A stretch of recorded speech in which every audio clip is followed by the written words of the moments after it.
Let's get back to the advisory. Australia on the cusp of a $5.4 trillion transfer of wealth over the next 20 to 25 years, largely as baby boomers pass on their assets. To discuss Australia's largest ever financial shift, Ryan Watson from Tribeca Financial joins me now. Ryan, great to see you. And I guess a lot of these conversations about wealth transfer really need to be starting well in advance. Absolutely. What we know in our day-to-day advisory is conversations that have a medium to long-term view go a lot better with family, because obviously with such a significant transfer of wealth, there's a lot of complexity that comes with that as well. So you point out that this is bigger than compulsory super in dollar terms. So, just talk us through the big wealth shift that we're going to be seeing over the next couple of decades. Yeah, the big wealth shift starts around residential and investment property, and we know how invested Australians are in the property market as well.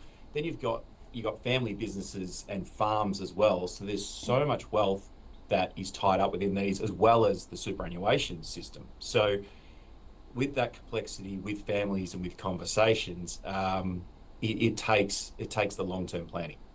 So what is some of that long-term planning? What do you give, or how do you give advice to clients, particularly about when the bulk of this wealth actually sits outside of the likes of cash?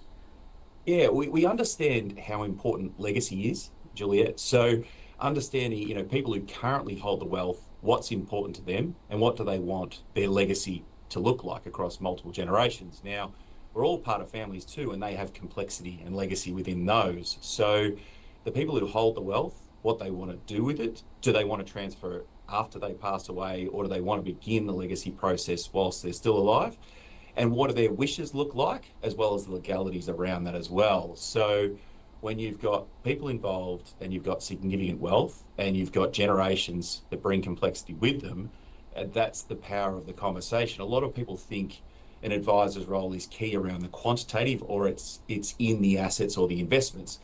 Really, it comes to the fore with the EQ component, Juliet. So it's the listening, it's the understanding, the key pointed questions to help people as well as families get on the same page.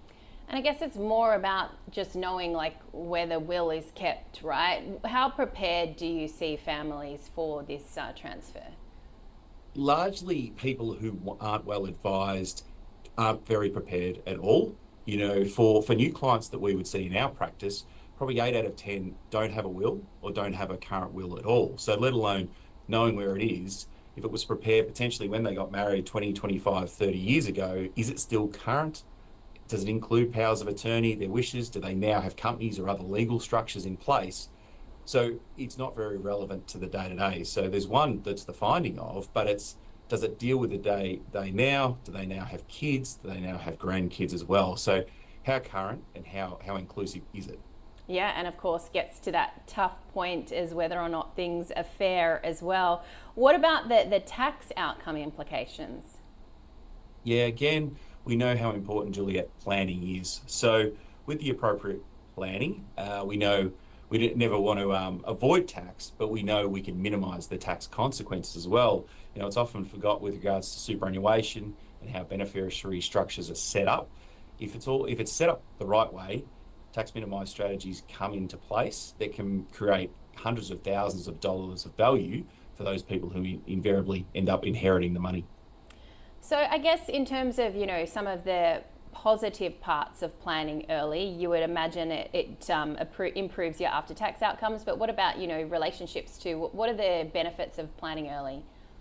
Yeah, absolutely. One of the key things in a qualitative sense, Juliet, we find is that, particularly if it's the matriarch of the family, is they want to make sure that the next generation, or even in 5 years' time, whether it's beyond them passing on or they transfer the wealth, that the kids can all have Christmas dinner together. That's the really important component, that when money gets involved, it can create those complexities, but also create